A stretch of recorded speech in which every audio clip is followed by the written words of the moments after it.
Queremos enfocarnos ahora en este momento en la palabra del Señor y para esto me gustaría invitarles al texto que vamos a estar viendo en este momento, en esta mañana, que es Marcos capítulo 9, comenzando desde el verso 2. Dice el verso 2, capítulo 9 de Marcos, pues. 6 días después, Jesús tomó a Pedro, a Jacobo y a Juan, y los llevó aparte solos a un monte alto, y se transfiguró delante de ellos. Y sus vestidos se volvieron resplandecientes, muy blancos como la nieve, tanto que ningún lavador en la tierra los puede hacer tan blancos. Les apareció Elías con Moisés, que hablaban con Jesús. Entonces Pedro dijo a Jesús: Maestro, bueno es para nosotros que estemos aquí y hagamos 3 enramadas, una para ti, otra para Moisés y otra para Elías. Porque no sabía lo que hablaba, pues estaban espantados.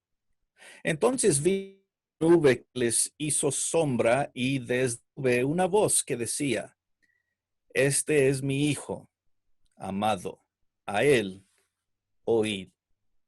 Y luego cuando miraron, no vieron más a nadie consigo, sino a Jesús solo.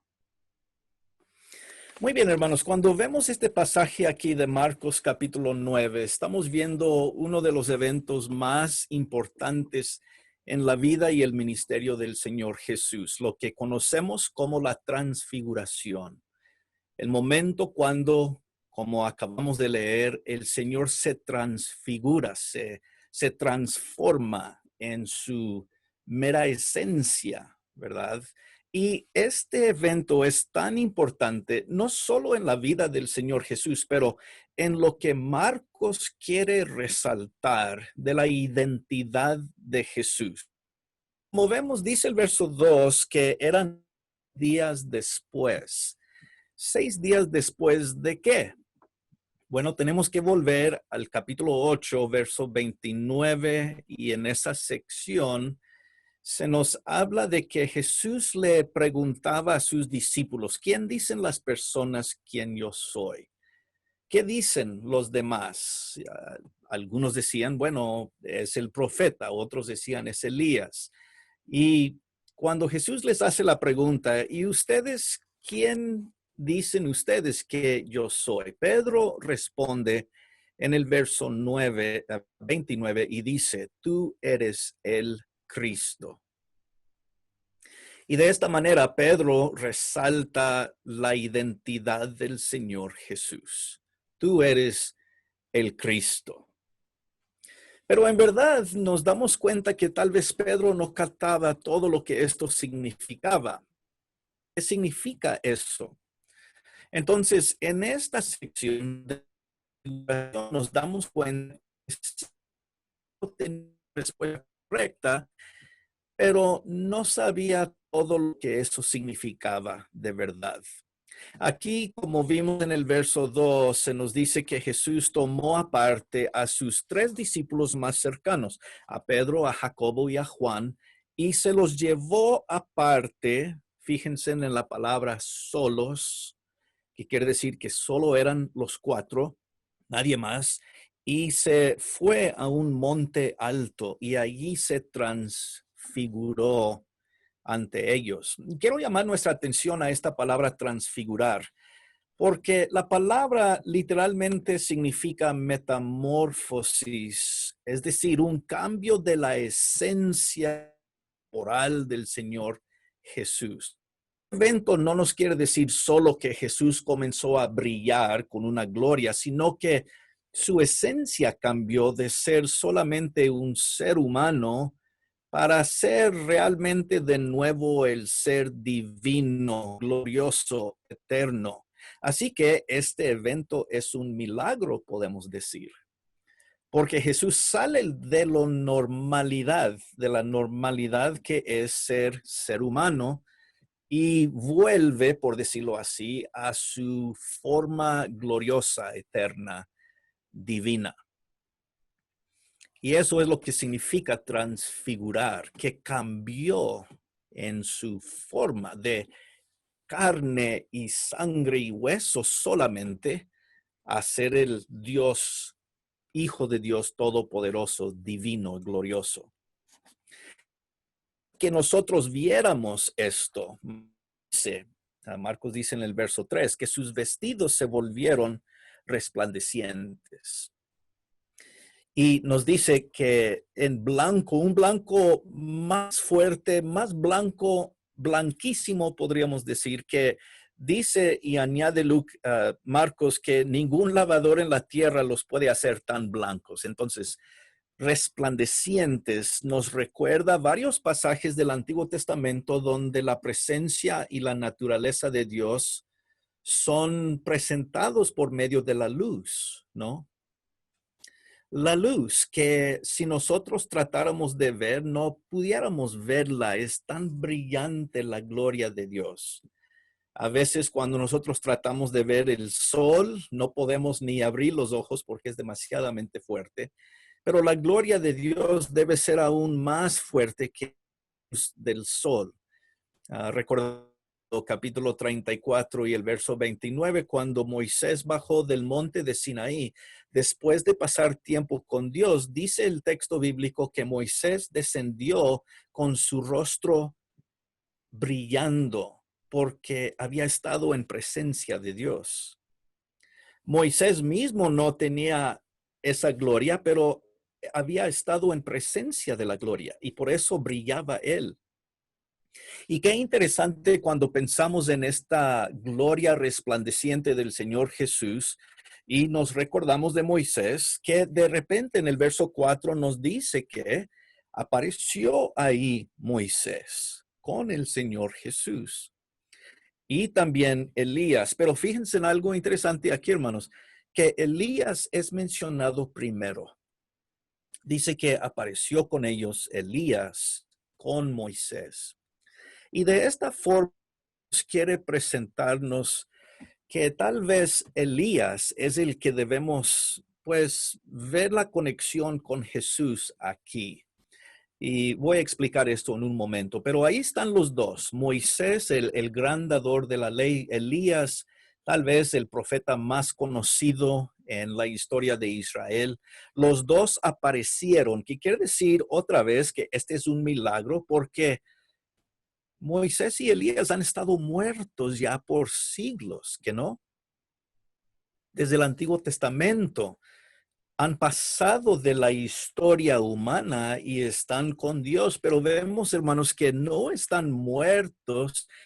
Moisés y Elías están vivos, es decir, están con Dios. Claro, han pasado de la vida humana, es decir, eso que dejan de existir. Están, podemos decir, gozando de esa vida en presencia de Dios. Entonces, muertos, pero en verdad no muertos, presentes, viviendo con Dios. La vida que caracteriza a Elías y a Moisés, hermanos, es la vida que nos va a caracterizar a nosotros, los creyentes en Jesús. Los siervos fieles nunca mueren completamente. Sí, morimos y pasamos de este mundo, pero en la mano de Dios seguimos cobrando vida. Siempre estamos, podemos decir, vivos con Dios. La razón por la cual también digo que Elías es importante aquí y vamos a mencionarlo es porque creo que la comparación que se está haciendo aquí con Jesús más que ver con Elías. Y la razón por eso, hermanos, es porque si recordamos la vida de Elías, la lucha que Elías tuvo era contra el rey Acab y la reina malvada Jezabel, si recordamos nuestra historia del Antiguo Testamento. Y vemos que ella era una reina malvada, ¿verdad? Totalmente. Y el rey Acab era, pues casi se podría decir como un títere. controlado por Jezabel. Y Elías estaba luchando, sí, contra el rey Acab, pero más contra Jezabel. Su lucha era contra ella. La razón por la cual esto es importante, hermanos, es porque unos capítulos antes de esta historia en Marcos 9, se nos habla de la muerte de Juan el Bautista. Y se nos dice allí de una mujer llamada Herodías. Y ella, juntamente con el rey Herodes, son como Jezabel y Acab del Antiguo Testamento. Este par malvado le quitó la vida al profeta más grande del día, Juan el Bautista. Miren la conexión. Jezabel y Acab en el Antiguo Testamento tratan de matar a Elías, pero no pueden. Aquí Herodes y Herodías matan a Juan el Bautista, pero no pueden matar a Jesús, aunque tratan de hacerlo, ¿no? Entonces, esta conexión aquí que estamos viendo con Elías y con Moisés tiene un propósito, ¿verdad? Vamos a volver a esto más adelante, pero vamos a pasar al verso 5 cuando, siguiendo el relato aquí de Marcos, nos dice que Pedro, ¿verdad? La cámara se pone nuevamente en Pedro. Dice Pedro, él habla. Y le dice a Jesús, Maestro, es bueno para nosotros que estemos aquí y hagamos 3 enramadas, una para ti, otra para Moisés, otra para Elías. Y luego Marcos nos dice en el verso 6 que no sabía lo que estaba diciendo. No sabía lo que hablaba, dice, porque estaban espantados. Es como si Pedro comienza a hablar porque no sabe qué más hacer.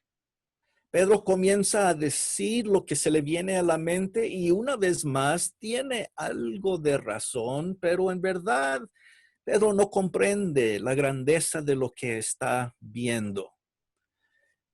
Para él, aunque no lo comprende, sí quiere por lo menos preservar el elemento glorioso. Y por eso dice, hagamos 3 enramadas. Pedro, él está tratando de contar este momento glorioso.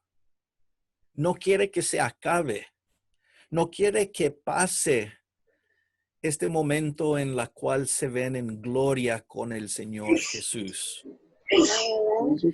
Y en verdad, ese es un punto muy importante, ¿verdad? Porque tal vez si nosotros estuviéramos ahí, tampoco nos gustaría estar en un momento que se va a acabar si estamos en un momento de gloria.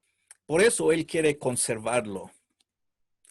Pero fíjense, hermanos, que Marcos dice que estaban espantados.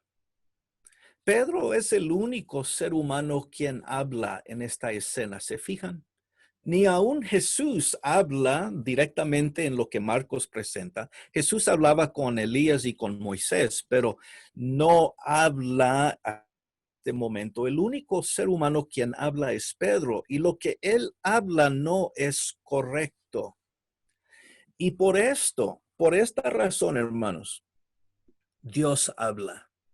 Y en el verso 7 les sugiero que es el verso más importante de toda esta escena, cuando Dios habla. Y mira lo que dice. Una nube se presenta, ¿verdad? Dice el verso 7.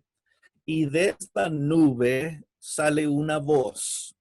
Esta era una escena muy común en el Antiguo Testamento. Las nubes muchas veces representan la presencia de Dios. Y que vemos a luz, la gloria de Dios.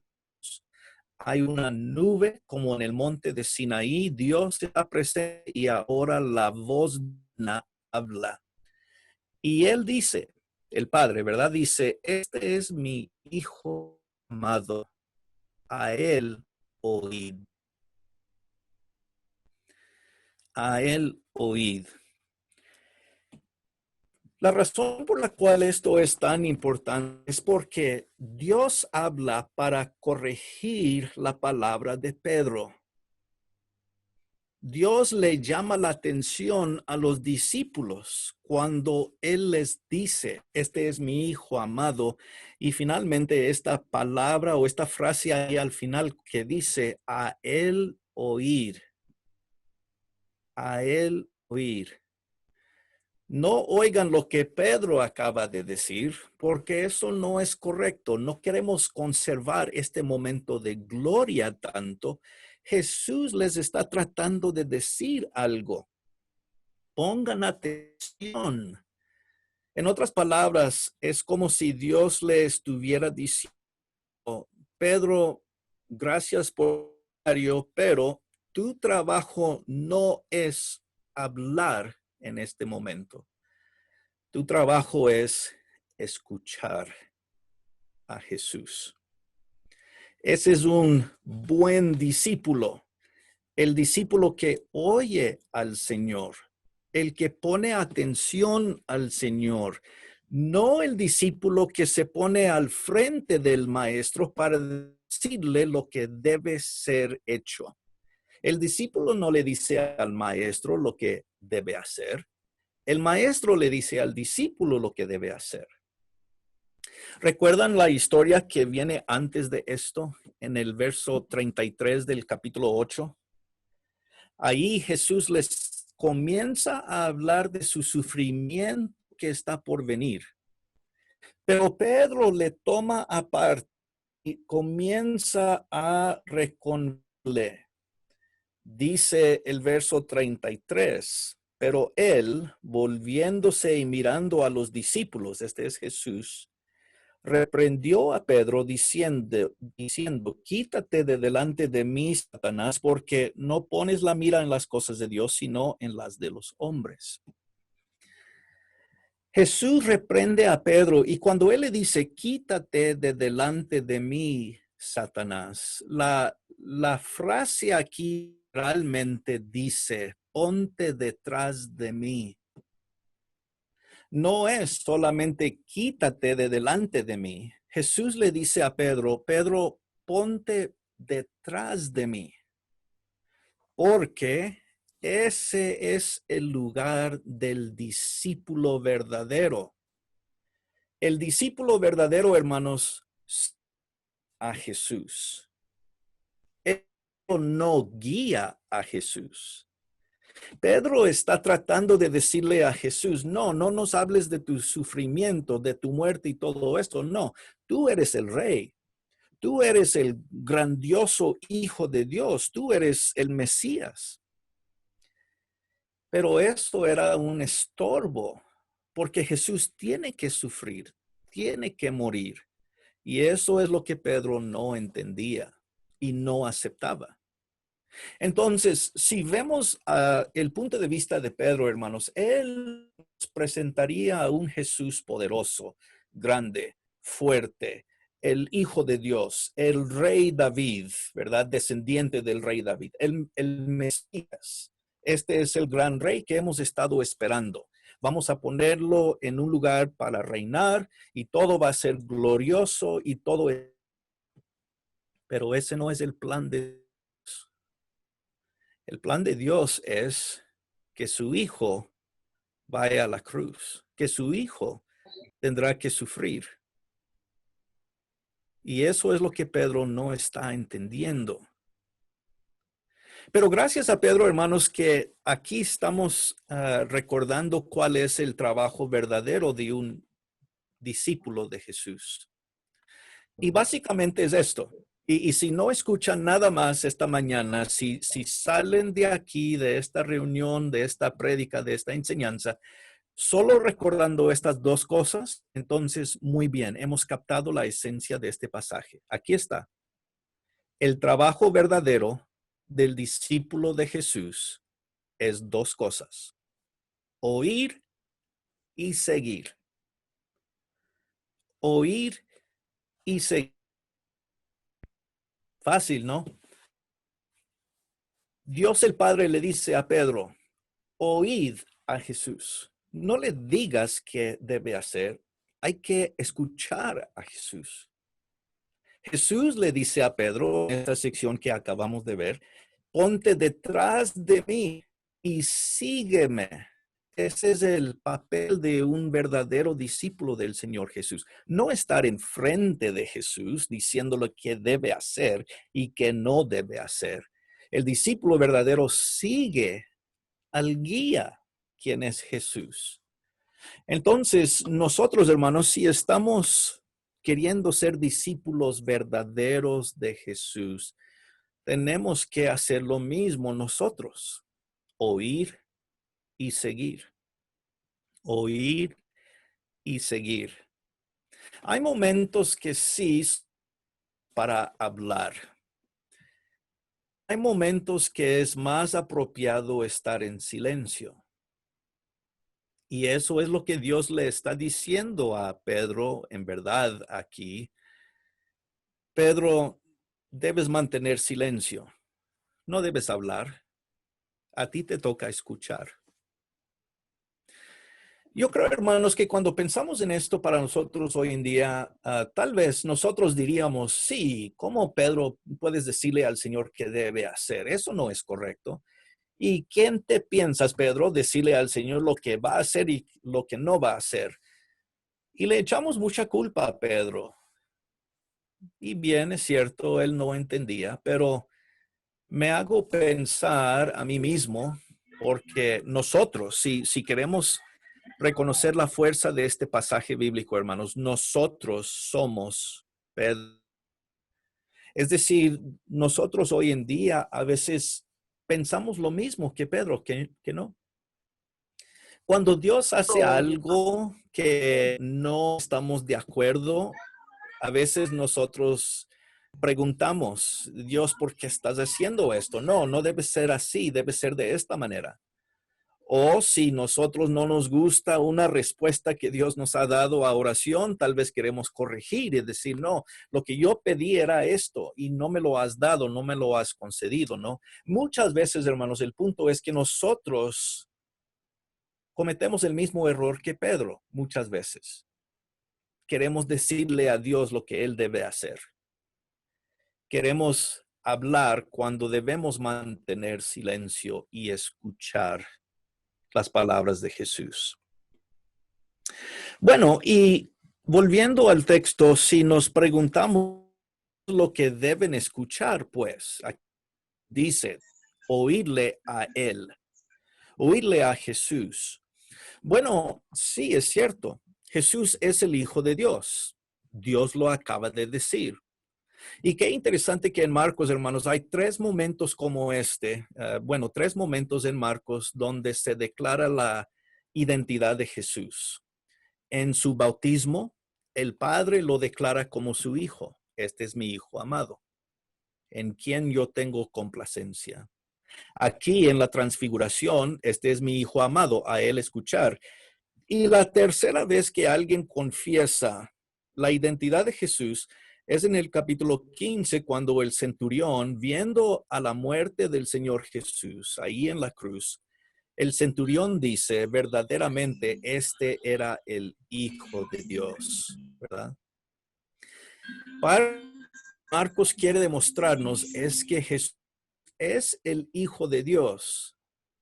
Poder, fuerza, todos los milagros en Marcos nos demuestran eso. Pero el otro punto que Marcos quiere enseñarnos es que Jesús es el Hijo del Hombre también. Y el Hijo del Hombre va a morir, va a sufrir y va a morir. Les invito que anoten tres pasajes bíblicos y los estudien más un poco después o cuando tengan momento. Aquí en el capítulo 8, verso 31 y la sección que ya vimos, el capítulo 9, verso 31 y el capítulo 10, verso 31 y en adelante. Entonces es muy fácil. El 8, el capítulo 9, el capítulo 10, todos alrededor del verso 31. Cuando leemos estos textos, ¿qué vamos a ver? Siempre Jesús a veces va a decir, tengo que ir a Jerusalén y voy a ser rechazado y voy a ser crucificado y luego voy a resucitar. Tres veces, capítulo 8, 31, capítulo 9, 31, capítulo 10, 31, el Señor afirma su sufrimiento. Eso es lo que Él está tratando de decirles. Eso es lo que les está tratando de enseñar. Y lo que nos está tratando de enseñar a nosotros.